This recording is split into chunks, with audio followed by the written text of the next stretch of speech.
Venemaa vankumatud õhutõrjesüsteemid ei tundu enam nii tugevad. Ukraina on Venemaa kaitses nii palju auke löönud, et me võiksime neid hakata nimetama Šveitsi juustuks. Ja nüüd sööb Ukraina seda juustu hommikusöögiks. Vähemalt Ukraina droonid teevad seda. Iga auk Venemaa õhukaitses on katastroof Putinile, kui ta näeb, kuidas tema riik ei suuda kuidagi takistada Ukraina kesk- ja kaugmaa ründedroonide tekitatud kahju. Ukraina on nüüd taeva kuningas. Iga uue augu tekkimisega lähevad Venemaa õhukaitseprobleemid ainult hullemaks. Ja juba ainuüksi 2026 aasta on tõestanud, kui kehv Venemaa kaitse tegelikult on. Ukraina kõige ohtlikumate relvade peatamisel Venemaa õhukaitse hävitatakse just nende relvade poolt, mida nad peaksid peatama. 29. juunil avaldas Ukraina mehitamata süsteemide vägi ehk USF-X-is šokeerivaid statistilisi andmeid. Alates 2026 aasta algusest on ainuüksi USF suutnud tabada 194 Venemaa integreeritud õhukaitsesüsteemi elementi.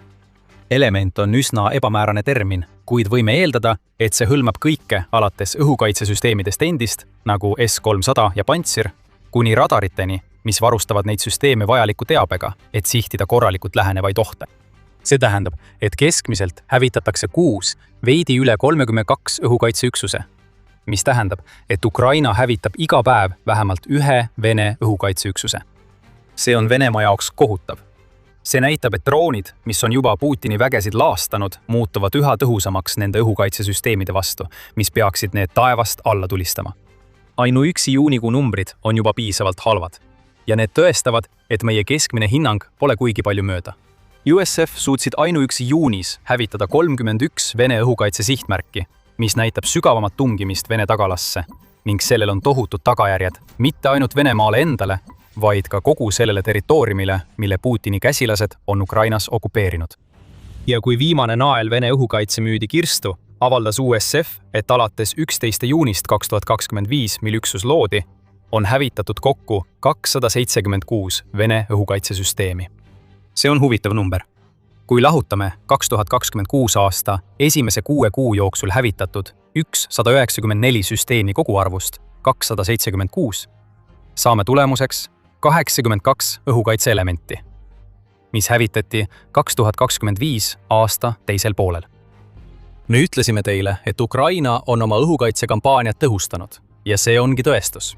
Õhukaitseelementide arv, mille USF on 2026 aasta esimese 6 kuu jooksul hävitanud, on peaaegu 2,4 korda suurem kui nende arv, mis hävitati 2025 aasta viimase 6 kuu jooksul. Ja veel üks asi. Need on ainult Ukraina relvajõudude andmed. On ka teisi Ukraina üksusi, mis sihivad Venemaa õhukaitset, nii et isegi need uskumatult suured arvud, mida Ukraina relvajõud jagasid, ei hõlma kõiki Putini õhukaitseprobleeme. Kuidas saaksid asjad veelgi hullemaks minna selle Šveitsi juustu jaoks, milleks on muutunud Venemaa kihiline õhukaitse? Vastus on lihtne. Ukraina relvajõud pole purustanud ainult neid süsteeme. Õhukaitseelemendid, mida seni jagatud andmed hõlmavad, kuuluvad Venemaa peamisse õhukaitsevõrku. Me räägime S-300 ja S-400 süsteemidest, mis peaksid kaitsma 10 ruutkilomeetrit territooriumi, ning radaritest, mis peaksid tuvastama ohte potentsiaalselt 100 kilomeetrite kauguselt. Kuid Ukraina relvajõud on hävitanud rohkem kui ainult neid tähelepanu köitvaid seadmeid. Lisaks kõigele muule teatavad Ukraina relvajõud, et 426 mobiilset radarisüsteemi ja 3838 Venemaa mobiilset elektroonilise sõjapidamise ehk EV-süsteemi on langenud Ukraina droonide ohvriks. Sellised süsteemid ei ole mõeldud suurte sihtmärkide kaitsmiseks. Neid kasutatakse tavaliselt näiteks kütuselao, logistikasõlmede ja teiste sarnaste väiksemate sihtmärkide jaoks, mida Venemaa üritab rindejoone taga varjata. Eriti just elektroonilise sõjapidamise ehk EW-süsteemid on Venemaa jaoks ühed tähtsaimad kaitsevahendid, kuna need suudavad segada või muul viisil häirida GPS-signaale ja suunata lähenevad droonid kursilt kõrvale. Kuid isegi need satuvad Ukraina droonide ohvriks ning iga sellise lokaalse süsteemi hävitamine avab uusi võimalusi oluliste Vene varade hävitamiseks 10 kilomeetrite kaugusel rindest. See on Venemaa jaoks õudusunenäoline stsenaarium. See, mida me siin näeme, on õhutõrjevõrgu kokkuvarisemine, mis pidi olema läbitungimatu ja isegi Venemaa teab seda. Kogu riik tunneb oma õhutõrje läbikukkumise tagajärgi. 89 erinevat piirkonda üle kogu riigi ja okupeeritud aladel on nüüd kütusepuudusest mõjutatud. selle põhjustab Ukraina lakkamatute rünnakute kombinatsioon Vene rafineerimistehaste vastu, mida peaksid kaitsma õhutõrjesüsteemid.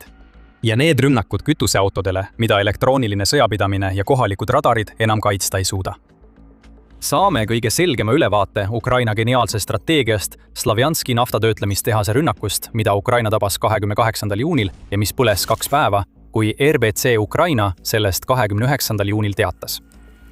See rafineerimistehas, mis asub umbes 300 kilomeetri kaugusel Ukraina piirist ja mille võimsus on 5,2 miljonit tonni, moodustab umbes 9% Venemaa Lõuna-Föderaalringkonna naftatöötlemisest.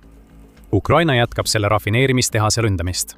27. aprillil toimus rünnak, samuti 19. mail ja nüüd on Ukraina seda taas tabanud 28. juunil. See hakkab Ukrainale juba igakuise traditsioonina tunduma. Slavjanski naftatapatöö. Ja Venemaa ei saa selle vastu midagi teha, sest rafineerimistehase perimeeter on nii suur, et pole võimalik paigaldada piisavalt õhutõrjesüsteeme, et toime tulla erinevatest suundadest tulevate Ukraina droonide parvedega. See on mikrokosmos probleemist, millega Venemaa nüüd kõikjal silmitsi seisab. See on liiga suur, et end kaitsta. Ja Ukraina venitab Venemaa olemasolevaid kaitsevõimeid iga kord õhemaks, kui Ukraina relvajõud hävitavad järjekordse õhutõrjeelemendi. Venemaa õpib ränka õppetundi, mida paljud tema liitlased on viimastel kuudel õppinud. Vene õhutõrje lihtsalt ei ole piisavalt hea. Mõtle tagasi veebruari lõppu ja märtsi algusesse. Võid mäletada seda perioodi kui aega, mil USA alustas operatsiooni Epic Fury Iraani vastu. Aastaid oli Iraan üles ehitanud õhutõrjevõrku, mis koosnes peamiselt Vene õhutõrjesüsteemidest või nende süsteemide enda koopetest ning Hiinast ostetud õhutõrjest. Ja mida see Iraani tohutu kaitsevõrk saavutas? See ei saavutanud mitte midagi, kui USA ja Iisrael Operation Epic Fury alguses tohutu hulga rakettide ja pommidega ründasid. Nagu tollal märkis armee tehnoloogia, saavutasid USA ja Iisrael Iraani kohal peaaegu kohese õhuülekaalu. Aprilli alguseks väitis USA keskväejuhatus, et umbes 80% Iraani kogu õhutõrjevõrgustikust oli rivist välja löödud. Kogu riigil olid alles vaid mobiilsed raketilennutajad, kuna Vene S-300 ja muud kaitsesüsteemid muudeti kasutuks ja hävitati seejärel. Me nägime midagi sarnast, kuigi palju väiksemas mahus Venezuelas. Kui USA tabas Nicolas Maduro, tehti seda Venemaal toodetud S-300 ja Buk M2 õhutõrjesüsteemide toel. Need õhutõrjesüsteemid, nagu hiljem ka Iraanis, ei suutnud kuidagi takistada Ameerika rakette Caracase kohal, mis sillutasid tee Maduro tabamiseks. Nüüd on see, mida Ukraina teeb Venemaa õhutõrjele, teistsugune. Vene süsteemid on samad, kuid relvad, mida nad ei suuda peatada, on erinevad. Ukraina ja eriti USA kasutavad rakettide asemel droone. Siiski näeme sarnasusi. Vene õhutõrje ei suuda peatada relvi, mida nad peaksid peatama. Ja kui Ukraina toodab rohkem kaug- ja keskmaa ründedroone, suudab ta kasutada parvena ründamise strateegiat, et üle koormata Venemaa õhutõrje, võimaldades rünnata nii neid õhutõrjesüsteeme kui ka sihtmärke, mida need peaksid paitsma. Mis meenutab mõnevõrra šokki ja aukartuse kampaaniat, mida nägime Iraanis. Kuid Venemaa suur probleem on selles. Nende õhutõrje ei ole lihtsalt loodud selleks, et tulla toime USF-droonidega. Need õhutõrjesüsteemid on loodud rakettide vastu võitlemiseks. Nad saavad sellegagi vaevu hakkama, kuid neil on veelgi raskem droonidega, mida nende radarid vaevu suudavad tuvastada, jälgida ja tabada. See ei ole ainult Venemaale omane probleem. Kuigi nende õhutõrjesüsteemid võivad tehnoloogiliselt jääda alla kaasaegsetele läänesüsteemidele, on nii Vene kui ka läänesüsteemid loodud võitlema lennukite ja rakettidega, mis on suuremad, kiiremad ja lendavad palju kõrgemal kui droonid, mida Ukraina kasutab. Droon võib jääda maapealse radarisüsteemi vaateväljast välja seni, kuni ta on nii lähedal, et suudab selle radari või sellega seotud süsteemi pihta oma laengu välja lasta, enne kui raketti jõutakse üldse välja tulistada. Ja räägime korraks nendest õhutõrjerakettidest. Need on kallid. Droonid ei ole. Nii et isegi kui Vene õhutõrjesüsteem suudab drooni jälgida, tuleb teha teatud kaalutlusi. Kas on mõtet kulutada rakett, mis võib maksta 100 000 või isegi miljoneid dollareid, et hävitada droon, mis maksab vaid murdosa sellest summast? Vastus oleks jah, kui Ukraina saadaks ainult aeg-ajalt mõne drooni. Kui aga õhus on 10 või 100 droone, siis lahinguvälja loogika enam ei tööta. Venemaale on lihtsalt liiga kulukas kasutada oma õhutõrjevõrku Ukraina droonide peatamiseks. See polegi eriti oluline, kui need süsteemid hävitatakse seal, kus nad parasjagu asuvad. Nii on Ukraina muutnud Venemaa õhutõrje sõelapõhjaks. Need kaitsesüsteemid on kokku varisenud ja nüüd valitseb Ukraina suurt osa okupeeritud aladest õhuruumis ning suudab korduvalt rünnata sihtmärke Venemaal. aga mida see kõik Venemaa jaoks tähendab? ja miks Venemaa ei suuda midagi teha nende probleemide lahendamiseks? Neile küsimustele vastame kohe pärast seda meeldetuletust, et te vaatate saadet The Military Show. Seda on veel palju rohkem, nii et kui meie kanalist on teile kasu, siis vajutage telli ja pange märguanne peale. Venemaa auklikud kaitsesüsteemid on probleemiks, sest iga õhutõrjesüsteem, radar või elektroonilise sõjapidamise seade, mille USF hävitavad, tekitab uue augu, mida teised droonid saavad ära kasutada. See on peaaegu nagu Ukraina droonid ootaksid varjus, valmis kohe ründama, kui USF hävitavad ainsad asjad, mis võiksid neid peatada. Oleme seda näinud Slavjanskis, kuigi seal oli rajatis nii suur, et augud olid juba olemas. Aga USF-il on veel palju rohkem näiteid. 27 ja 29 juuni vahel hävitasid USF okupeeritud aladel hulga sihtmärke, mis kõik said võimalikuks tänu nende kampaaniale Vene õhutõrje vastu. Krimmis hävitasid USF Pantsir S1 õhutõrjesüsteemi koos 2 radariga, milleks olid ST-68 ja 48 YA6K1 Podljad. Seal on hea sünergia. Õhutõrjesüsteemid tuli hävitada, et Ukraina saaks veelgi rohkem sihtmärke hävitada. Nende 3 hävituspäeva jooksul tabati ka teisi sihtmärke, sealhulgas kütusevaguneid Krimmis. Zaporižas hävitas 412. Nemesis brigaad 2 Vene kütusepaaki ning rajatise, mida Venemaa kasutas määrdainete hoidmiseks. 414. Madjarspõrtsbrigaadi. 3. pataljoni operaatorid hävitasid samas piirkonnas teise kütuseveoki. Ja droonid, mis lennutati Venemaa Brjanski piirkonda, hävitasid rongi, mida Venemaa kasutas oma vägede toetamiseks Ukraina piiri lähedal. Liigume edasi Hersonisse, kus Ukraina 20 eraldiseisev mehitamata süsteemide brigaad hävitas sadamapukseri, mis oli järjekordne lüli Venemaa tohutus logistilises võrgustikus. See ongi see, mida nii paljude Venemaa õhutõrjesüsteemide kaotus võimalikuks teeb. Tekivad järjest uued lüngad. Ukraina sihib õhutõrjesüsteeme, mis kas otseselt kaitsevad sihtmärke, mida ta soovib tabada, või katavad õhukoridore, mille kaudu ta tahab droone saata. Kui õhutõrje on maas, avanevad teed ja Ukraina ründab. Korduvalt ja korduvalt ja korduvalt.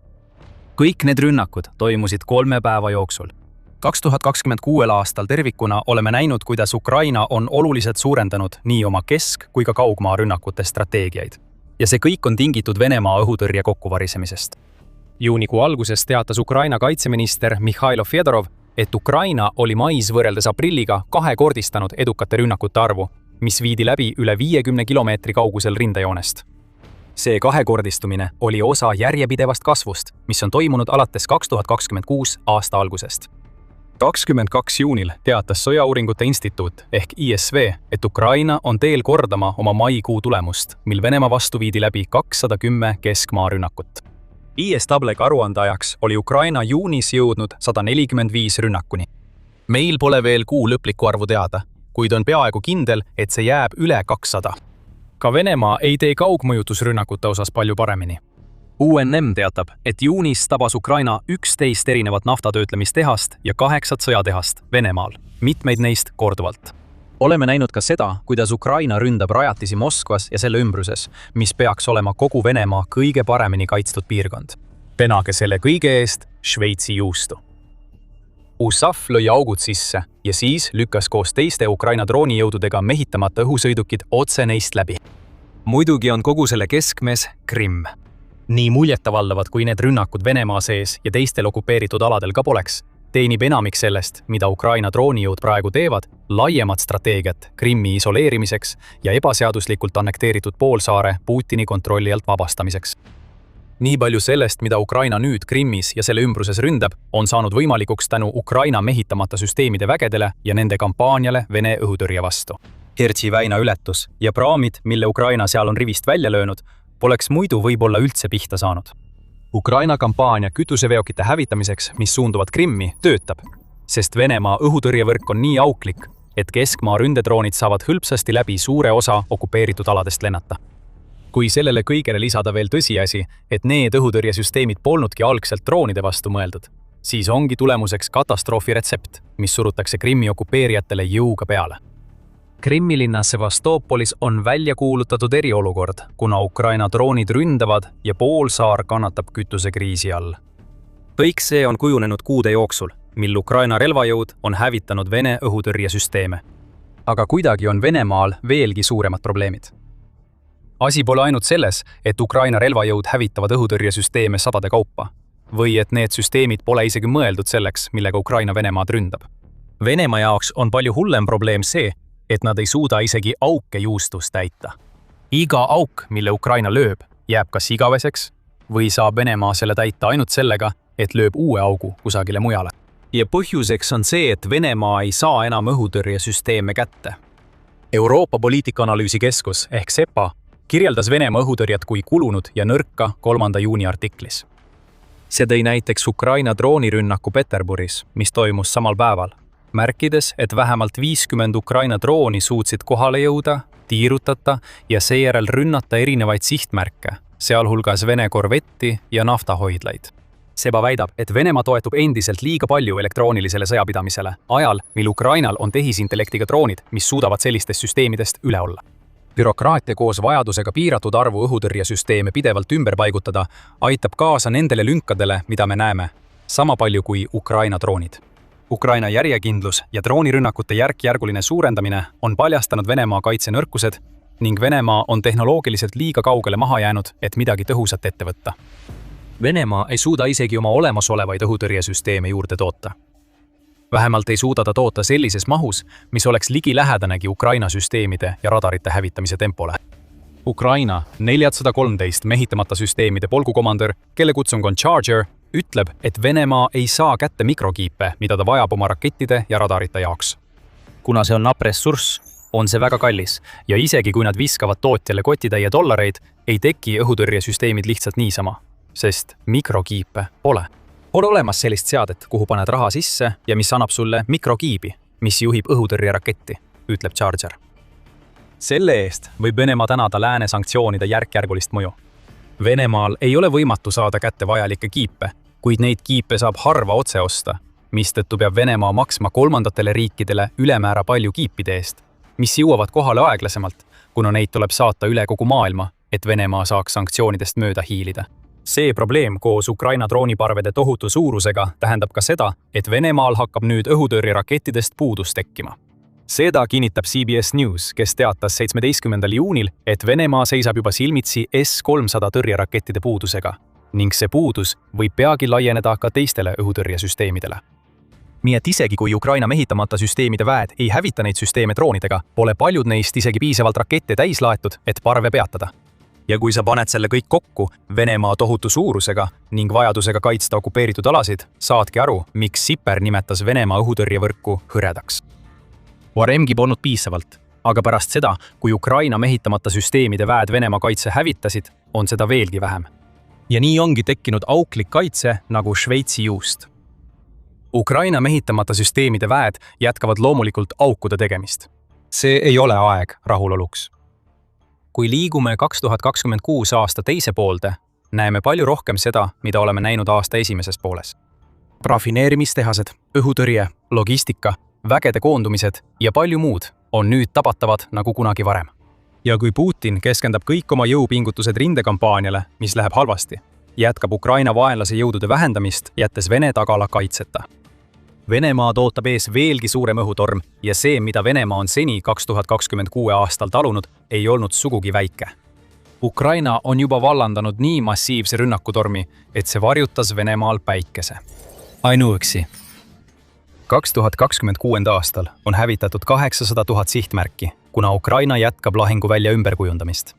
Lisateabe saamiseks vaata meie videot. Kui sulle see video meeldis, siis vajuta tellimisnuppu ja pane märguanne peale, et näeksid rohkem meie videoid Venemaa kokkuvarisemisest Ukraina käe läbi. Ja nagu alati, aitäh vaatamast!